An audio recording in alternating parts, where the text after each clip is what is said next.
ตัวเองหนูได้ก่อนก็ดูค่ะขอเลือกเลข6ค่ะมันมีความหมายอะไรไหมคะนี่ไงมันเกิดหนูสักทีฝั่งนู้นถึงไหมจะทำลายข้าวของไหนนะเราเคยแอบชอบนักแสดงในซีรีส์ EL ก่อนหน้านี้คนไหนบ้างหรือเปล่าว้ายหนิงเธออย่าอาการออกขนาดนั้นนะไม่เราอะไรเฮ้ย1 2 3สวัสดีค่ะกลับมาพบกับพวกเราในรายการ Heart Pop Beat หนิงหนิงค่ะ เกรซค่ะไอซ์ค่ะมิมี่ค่ะ EP นี้นะคะก็เป็น EP พิเศษต้อนรับพรายมันใช่ค่ะเพราะว่า EP นี้พิเศษเพราะว่าเนื่องจากว่า Heart Pop Beat ของเราเนี่ยปกติจะถ่ายเป็น Vlog แต่ว่าวันนี้เรามาเล่นเกมกัน ซึ่งพวกเราก็ยังไม่รู้ว่าจะเป็นเกมอะไรเขาจะพาเรามาเชื่อหรือเปล่าเขาพาเรามาขายหรือเปล่าเกมอะไรอ่ะไม่รู้ต้องถามพี่ๆค่ะวันนี้ให้เราเล่นเกมอะไรคะวันนี้นะคะเราจะมีเกมให้เล่น3เกมเราจะเริ่มต้นจากเกมแรก 2-3 เดี๋ยวค่อยไปรู้กันทีหลังนะคะพร้อมไหมคะพร้อมค่ะมีความมั่นใจในคำศัพท์เกี่ยวกับเรื่อง gender เท่าไหร่คะเต็ม10ให้ตัวเองเท่าไหร่ตอนนี้มั่นใจแค่ไหน20ค่ะเพราะว่ามี20คำได้ เก่งมากเก่งมากเยี่ยมถ้าตอบผิดอย่ามาเรียกพวกเราว่าฮาร์ดป๊อปกติกาวันนี้นะคะของเกมแรกค่ะเราก็จะมีคำศัพท์ที่เกี่ยวกับเรื่อง gender นะคะมาให้ทุกคนเนาะแล้วก็เลือกเลขเปิดมาเป็นคำไหนถ้ารู้คำตอบให้กดกิ่งข้างหน้านะคะแล้วก็อธิบายความหมายของคำศัพท์นั้นเลยนะคะโดยที่เราจะมีแท็กจาก Girl X Girl นะคะมาสวัสดีค่ะให้ว่าคำตอบของเราถูกต้องไหมนะคะเกมนี้ใครได้ถึง3คะแนนก่อนชนะโอเคไหมโอเคพร้อมไหมพร้อมค่ะพร้อมขอยิ่งฉุบกันหน่อยเพื่อให้ดูว่าใครจะเป็นคนแรกมาไปเลยค่ะ1 2 3เกรซฮาร์เปอร์มาค่ะเอาเลขอะไรคะขอตอนนี้เลขมงคลของหนูน่าจะเป็นเลข9ค่ะ1 2 3เอาเฮ้ยคำว่าคุยอะค่ะคุยคือเป็นคำศัพท์ที่เรียกโดยรวมของกลุ่มคนที่มีความหลากหลายค่ะถูกไหมคะพี่แพรพี่แพรอธิบายเพิ่มหน่อยซิว่าคำว่าเคลียร์แบบมีอะไรที่แบบมากกว่านั้นหรือลึกกว่านั้นไหมคะเคลียร์มีความหมายโดยกว้างเนี่ยค่ะมันก็จะมีส่วนของเรื่องของกลุ่มรวมของคนที่มีหลากหลายทางเพศอีกส่วนหนึ่งก็จะเป็น questioning กำลัง explore ตัวเองก็ได้ค่ะหรือว่าจะมีความหลากหลายในสเปกตรัมต่างๆของความเคลียร์ได้มากกว่าอัตลักษณ์ทางเพศนั้นๆที่นิยมไอ้คนนี้ได้ก่อนเลยเย้เมื่อกี้นี้ทางนี้เลือกแล้วต่อไปให้ทางคุณนั้นเลือกเอาเลขอะไรดีคะเอาเดือนเกิดของพวกเราเอาเลข4ค่ะเลข4มา1 2 3เลขเจ็บไหมเจ็บใครได้คะใครได้คะผู้หญิงรักผู้หญิงค่ะ trans woman ที่รักผู้หญิงก็นับเป็นเลสเบี้ยนเหมือนกันค่ะถูกต้องเลยค่ะ2เราชนะแล้วแหละเอาละจริงๆคำว่าเลสเบี้ยนมันกว้างไปกว่านั้นไม่ว่าจะเป็นคนมีอัตลักษณ์ทางเพศเป็นผมสั้นผมยาวหรือว่าอาจจะเป็นทรานส์วูแมนที่เป็นหญิงข้ามเพศเราก็ถือว่าเขาเป็นผู้หญิงถูกไหมคะก็ถ้าชอบผู้หญิงเราก็ถือว่าเป็นเลสเบี้ยนเหมือนกันนะคะเราต้องสู้ต่อไปเป็นคู่คือพวกเราแขนสั้นไงหรอไม่เกี่ยวมีแขนสั้นกว่ามาตรงนี้ได้ไงโดนมีได้ไงเขาจะบัฟฝั่งนี้แล้วเขาเป็นบัฟมี่ได้ยังไงนะอันนี้ชมอยู่ว่าแขนสั้นแต่กดได้ไงขอเลือกเป็นเดือนเกิดของหนิงหนิงค่ะเกิดพูดเล่น11ค่ะ11 1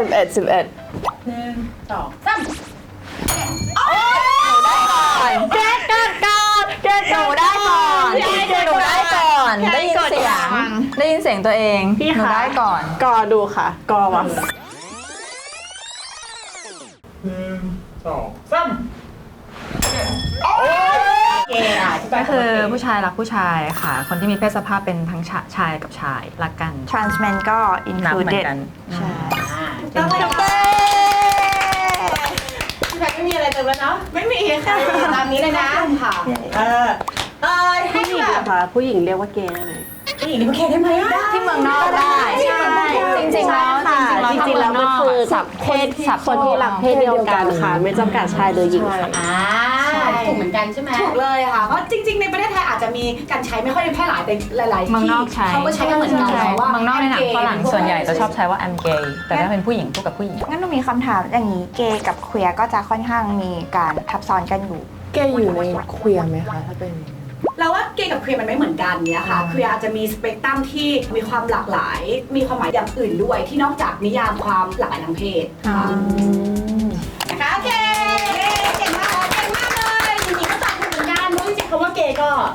ได้แบบจริงๆไม่ต้องเป็นชายรักชายก็ได้ ถูกต้องค่ะ อ๋อแต่ถึง3แล้วอะเติมอีกหน่อยนะเติมอีกหน่อยขอเพิ่มอีกหน่อยได้ไหม เราเปลี่ยนกติกากลางคันก็ได้ใช่ไหมคะ ได้นี้เลยเราขอเติมเพราะว่าน้องๆตอบถูกไงมันแบบมันง่ายไปมันง่ายไปมา เลยค่ะมา คำต่อไปมานิงๆก็เกรซกดสู้เขารู้ว่าตอบได้แต่ตอนนี้ยังกดสู้ไม่ได้ใช่ไหม ประมวลผลช้า เอาใหม่นะทางนู้นเลือกต่อเลข ใช่เลือก ได้ยินละ13แม่เห็นได้ยูโฟเรียก็ Gender Euphoria เป็นคนที่จะได้รับความเป็นคนที่รู้สึกซาบซึ้งเวลาที่มีคน เข้าใจ ในสิ่งที่เราเป็นค่ะ ถูกค่ะที่ถามยากด้วยนะคะหลายๆคนอาจจะไม่ ช็อตเลยเมื่อกี้ ใช่แบบเหมือนถ้ามีคนเข้าใจเราในสิ่งที่เราเป็นจริงๆอะไรอย่างเงี้ยค่ะเขาจะรู้สึกปลาบปลื้มชื่นชม โอเคค่ะเก่งมากนี่คือโบเรียนะคะเราก็ต้องรู้ว่าการที่เราเข้าใจหรือว่าเรียกเนาะคนตรงหน้าด้วยเพศที่เขาเป็นเนี่ยมันสำคัญเนาะแล้วก็ empower แล้วก็เสริมพลังคนประมาณนะ ขอเลือกเลข 6 ค่ะ มันมีความหมายอะไรไหมคะเลข นี่ไงมันเกิด ไม่เกินหรอ คนเรา1 2 3 coming out ใคร พี่ไอซ์ เกสค่ะเกสค่ะ ให้คนก่อนนี่คีตาบอกว่าฝั่งนี้คำยาวก็คือ coming out ก็คือเหมือนการที่เรา express ตัวเองให้กับคนรอบข้างให้กับเพื่อนให้กับสังคมรับรู้ว่า identity ของเราคืออะไร ถูกไหมคะพี่แพทถูกต้องค่ะเกม3-2แล้วมีการตีตื้นมานิดหน่อย คุยรอบหน้าเราต้องได้ละ ต่อไปให้ทางหนูเลือกบ้างเลข เลข1ค่ะ 1 2 3ซัฟฟิกฝั่งนู้นถึงแม้จะทำลายข้าวของแต่ได้มาซัฟฟิกเป็นคำสำคัญมากแปลว่า ซัฟฟิกจะเป็นร่มอันใหญ่ๆนะคะ ที่จะมีทั้งหญิงรักหญิงหรือว่าทั้ง identity ที่เป็นหญิงหรือว่าที่ไม่รวมเมนนะคะ หมายถึงว่า community ของ Sapphic ก็จะเป็นร่มของผู้หญิงรักผู้หญิง กลุ่มเลสเบี้ยนกลุ่มที่ trans women ต่าง หรือว่าทอม ๆ แล้วก็ non binary ด้วย ก็ถือว่ารวมในคำว่า Sapphic ค่ะ ซีรีส์ของพวกเราก็เป็นซีรีส์ซัฟฟิกค่ะ ถูกต้องไหมคะถูกต้องค่ะเย้นอกจากคำว่า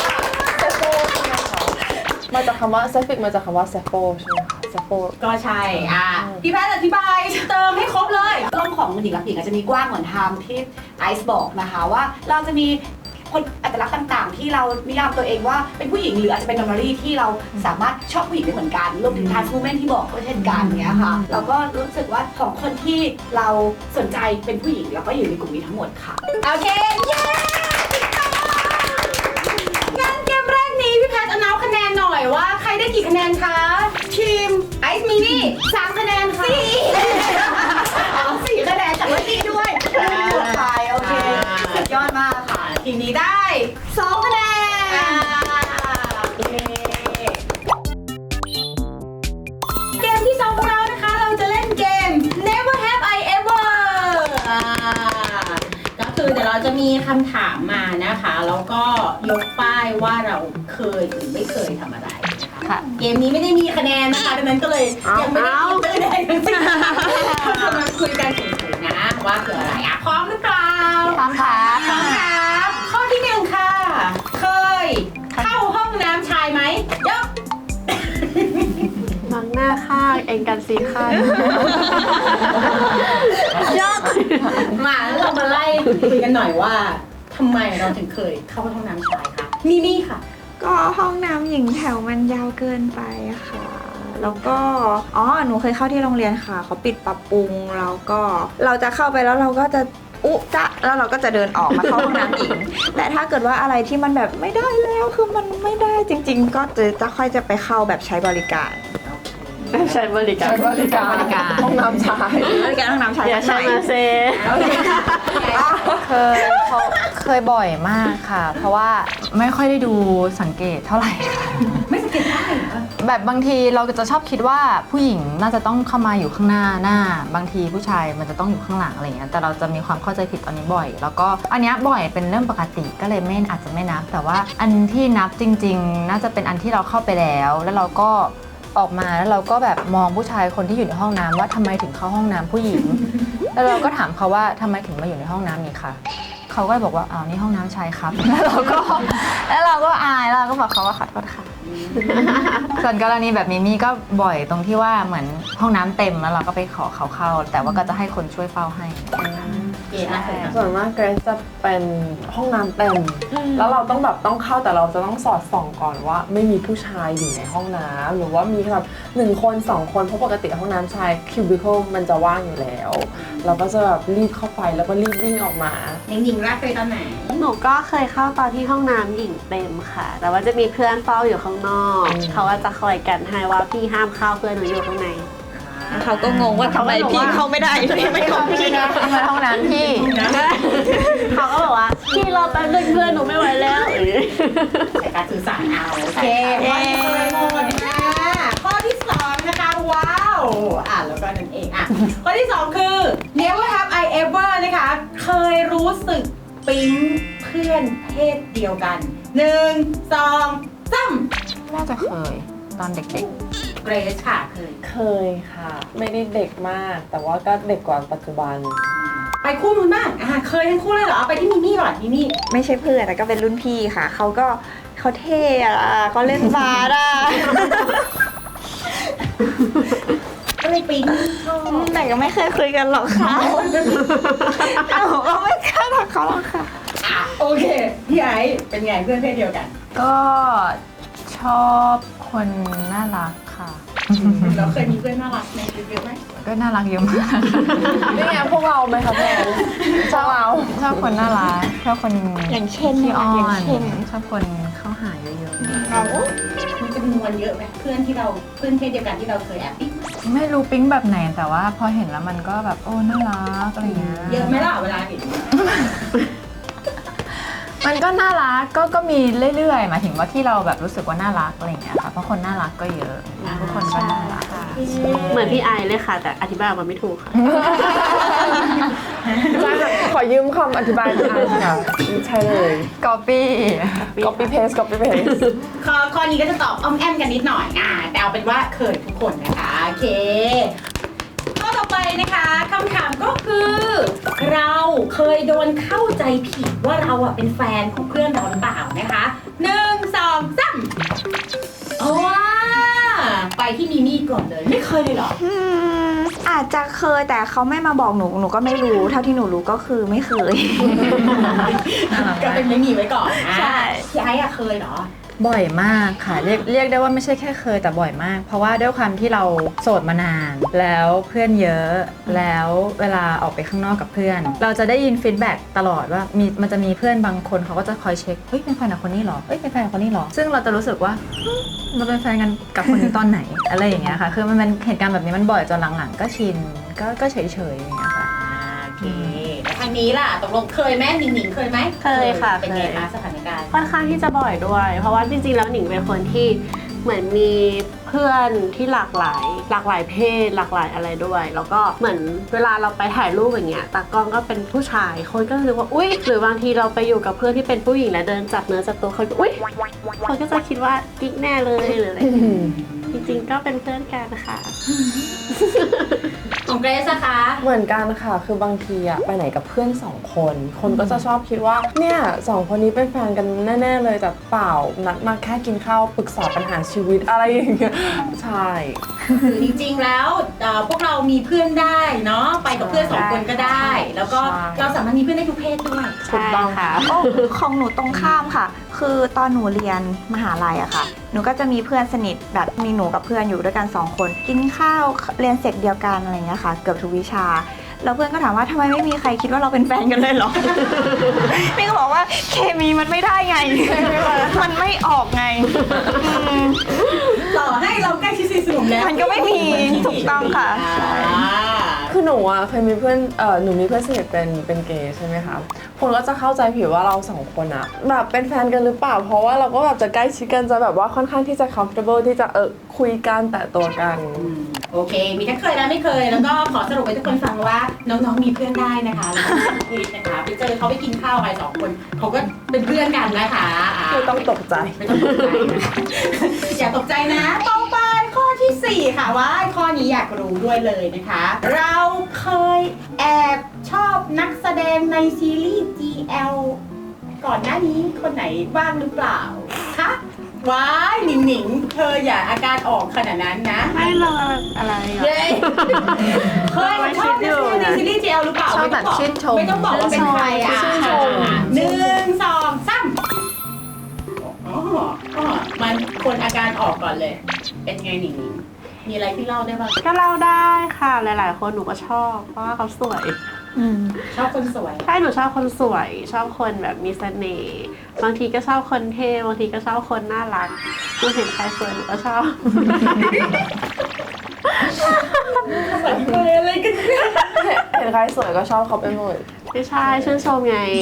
บางคนเขาก็แบบว่าเขาแสดงผลงานดีเราก็ดูชื่นชมผลงานเขาแล้วก็ชื่นชมหน้าตาเขาด้วย เกรซบ้างเคยเหรอเราดู GL มาเยอะไหมเนี่ย แต่จริงๆก็ดูติดตามเรื่อยๆ ถ้าเรื่องไหนที่ว่าเราแบบสนใจนักแสดงเราก็จะดู อ๋อดูเขานักแสดง ใช่ค่ะบางทีเราดูเพอนักแสดงด้วยเพอเนื้อเรื่องด้วย แล้วแต่ว่าอะไรเป็นสิ่งที่ดึงดูดให้เราดูเรื่องนั้น เราเคยหลายคนนะก่อนหน้านี้เล็ง ไม่หลายคนค่ะ เพราะว่าหนูเป็นคนไม่หลายใจ หนูไม่ได้แบบว่าชอบทุกคนไม่ แต่เคยใช่ไหม เคย โอเค ก็ บ้าน เค หนึ่ ย ง นั่นแหละ บ้านหนึ่งบ้าง เคยค่ะ ก็ชื่นชมชื่นชอบหลายๆคน เพราะว่าทั้งคนที่สวยน่ารักแล้วก็ชื่นชอบในความสามารถจะชอบคนเก่ง เนี่ย มีค่ะ มีหลายคนอยู่ เพราะว่า appearance ก่อนที่เราเห็น แล้วก็บางคนเนี่ย สมมติรู้จักกันส่วนตัว เราก็จะเห็นความพยายามของเขา เห็นอะไรหลาย ๆ อย่าง ก็คือแบบชื่นชม แล้วก็แบบถ้าเขาได้ดีตอนนี้ก็คือดีใจด้วย ชอบพี่ไหมคะ อุ้ย ตอนนี้คนโปรดคนใหม่คนโปรดคนใหม่ เป็นยังไงอะคนโปรดคนนี้มันยังไงไหนบอกลักษณะมาสิ ก็ชอบคนสูงค่ะ แล้วก็ตัวหอม โอ้โห แค่ที่พอก่อนค่ะ มีอีกแต่ว่าพอก่อน มาต่อไปนะคะ ข้อ 5 ค่ะ เราเคยใส่เสื้อคู่แบบเนียนๆกับคนที่เราชอบปะ1 2 3 มีคนเคยด้วย เอาไม่เคยเหรอ เรานึกว่าทุกคนจะเคย ทุกคนต้องเคยสิ ทำไมอะทำยังไงอะ มันทำยังไงอ่ะคนนี้ไม่เคยเนี่ยอธิบายดิมันเป็นยังไง มาถึงสมัยก่อนนะมันก็จะเป็นฟิลเหมือนว่าเรารู้ว่าเขาจะประมาณนี้อะไรเงี้ยเราก็จะใส่ประมาณนี้เพื่อให้มันแมทช์กัน มันก็จะรู้สึกดีที่แบบคนอื่นคิดว่าเราแบบคุยกัน แต่งตัวกันแบบนัดกันอย่างเงี้ย อยากรู้ว่าเราจริงๆได้คุยได้นัดกัน ไม่ ไห ได้ ม ไม่ได้คุยไม่ได้นัด แต่เราแค่สังเกตว่าเขา เรา แต่ง แค่สังเกตว่าเราชอบเขาไงเราก็แค่สังเกตว่าเขาแต่งตัวประมาณนี้ เราก็แค่อยากแต่งตัวมาให้มันแมทช์เพื่อที่แบบให้คนอื่นมองว่า2 คนนี้ต้องคุยกันแน่เลย ของตัวนี้เป็นยังไง ไม่เชิงว่าแบบนั้น แต่ก็จะมีแบบว่าบางทีพอเราชอบใครเราก็จะดูเขาใช่ไหมคะ แล้วพอดูเรื่อยๆอ่ะบางอย่าง เราก็ดันชอบอ c เซสซอรีของเขาหรือบางสิ่งที่เขาใส่แล้วก็จะไปใส่มาด้วยเราก็ชอบเขาแล้วก็ชอบสิ่งที่เขาใส่อย่างเงี้ย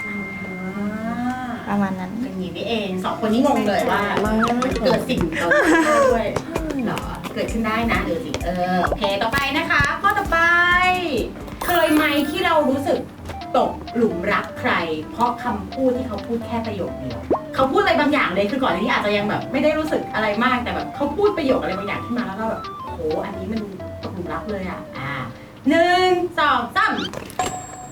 5 น่าสนใจน่าสนใจ พวกโนนี่ก็คือไม่เคยเลยเหรออาร์เกรสไม่เคยเลย ส่วนมากหนูจะดูที่การกระทำมากกว่าคำพูดเดียวไม่สามารถเปลี่ยนอะไรได้ขนาดนั้น มันจะต้องเป็นการกระทำที่มันเสถียรนะคะที่มันเรื่อยๆสมมติถ้าอยู่ดีแบบเราไม่ได้มีความรู้สึกกับเขาแล้วประโยคที่จะทำให้โหมันน่าจะเป็นประโยคแบบเดี๋ยวให้เงิน100 ล้านอะไรอย่างเงี้ยอาจจะได้ อาจจะใกล้เคียง แต่ถ้าแบบถ้าบนพื้นฐานของความเป็นจริง ไม่คิดว่าประโยคอะไรที่อยู่ดีๆจะทำให้เราชอบเขาได้เลย นี่เหมือนกันไหม ของเราก็คิดว่าอาจจะเป็นจุดเริ่มต้นให้สนใจเนี่ยอาจจะได้ แต่ถ้าแบบทำให้แบบตกเลยเนี่ยน่าจะยาก ก็คือถ้าใครพูดอะไรดีๆให้ก็ให้พูดหลายๆครั้ง พูดหลายๆครั้งเลยค่ะ พูดบ่อยๆ ใช่ พูดทุกวัน เอาอีกใช่ ขออีกอย่างนี้นะ เรามาที่คนที่เคยบ้างนะคะ ประโยคนึงแล้วตกหลุมรักเลยอะไรอย่างเงี้ยมันเป็นยังไง จริงๆหนิงว่ามันต้องมีอะไรที่ก่อนหน้านั้นหรือรู้จักกันมาก่อน ถ้าเกิดอยู่ดีเป็นคนที่ไม่รู้จักกันเลยแล้วมาพูดว่าอะไรสักอย่างหนึ่งแล้วเราคงไม่ได้รักเขาเลยขนาดนั้น แต่ว่าจำได้ว่ามันคงมีความรู้สึกที่เหมือนอยู่ด้วยกันมาอาจจะเป็นเพื่อนอะไรอย่างเงี้ยค่ะ แล้วก็เหมือนเราก็ใกล้กันอาจจะมีบางครั้งที่เราแบบรู้สึกไม่ค่อยดี รู้สึกแย่อะไรเงี้ยแล้วเขามาพูดประโยคที่เราแบบว่าอยากได้ยินตอนนั้นแล้วมันเลยเกิดความรู้สึกที่มาก มัน ขึ้ เป็น นประโยคประมาณไหนอะมันจำได้ไหมอะ จำไม่ได้ค่ะ จำไม่ได้แต่จำความรู้สึกได้ว่าเคยมีความรู้สึกประมาณนั้นที่แบบแค่ได้ยินแค่นั้นแล้วรู้สึกแบบโหขอบคุณนะ โอเค ของพี่ไอซ์เป็นไงคะ มันไม่ได้เป็นแค่คำหนึ่งคำนะคะ มันเป็นเหมือนประโยครูปประโยคอะไรอย่างเงี้ยมากกว่า สมมติว่าเราเคยรู้สึกมีอคติกับคนคนหนึ่งหรือรู้สึกไม่ดีกับคนคนหนึ่งแต่ถ้าสมมติเขาเทิร์นรูปแบบประโยคหรือเปลี่ยนคำพูดอะไรบางอย่าง เราก็จะรู้สึกเหมือนเปิดใจกับคนคนนั้นมากขึ้น มันคือมุมแบบนี้มากกว่าสำหรับหนูไม่ได้รู้สึกว่าเฮ้ยรักที่แค่รูปประโยคอันคำเดียว แต่มันคือคำบางคำแต่มันสามารถเปลี่ยนได้ด้วยวิธีพูดของเขาที่ทำให้หนูรู้สึกแบบรักแล้วก็ชอบเขา แล้ววิธี ได้ พูดแบบไหนเนี่ยทำให้พี่ไอซ์รู้สึกรัก เป็นคนชอบคนพูดซอฟต์แล้วก็พูดจามีเหตุผล ชอบคนที่ไม่ลอยๆอะค่ะถ้าพูดลอยๆก็พูดธรรมดาค่ะแต่ถ้าสมมติพูดเพื่อต้องการอะไรบางอย่าง อาจจะต้องมีเหตุและผลหรือมีตรรกะหรือมีอะไรบางอย่างที่เรารู้สึกว่าเฮ้ยคนนี้น่าสนใจจังมีวิชั่นมีอะไรบางอย่างมีวิชวลบางอย่างที่เรามองว่าเฮ้ยน่ามีเสน่ห์อะไรอย่างเงี้ยคือสำหรับหนูชอบคนมีเสน่ห์แบบด้วยความคิดอะไรอย่างเงี้ยค่ะ คำถามนี้ว่าไอเวอร์ที่แบบซึ้งจังเลยลึกซึ้งแน่นะคะข้อต่อไปนะคะเคยโดนถามไหมว่าเอ้ยนี่เราเป็นผู้หญิงจริงๆหรอ เป็นคำถามที่ไม่ดีเลย สองสาม มันก็จะมีบางคำถามที่มันดูรุนแรงนิดนึงอะไรเงี้ยค่ะว่าอะไรเงี้ยก็จะเป็นคำแซวๆที่ก็ขอไม่พูดเพราะว่ามันก็เซนซิทีฟนิดนึงก็รู้สึกว่ามันก็เป็นคำไม่ค่อยดีที่ไม่จริงๆแล้วไม่ควรมีใครที่จะโดนถามอะไรที่มันแบบนี้ด้วยซ้ำ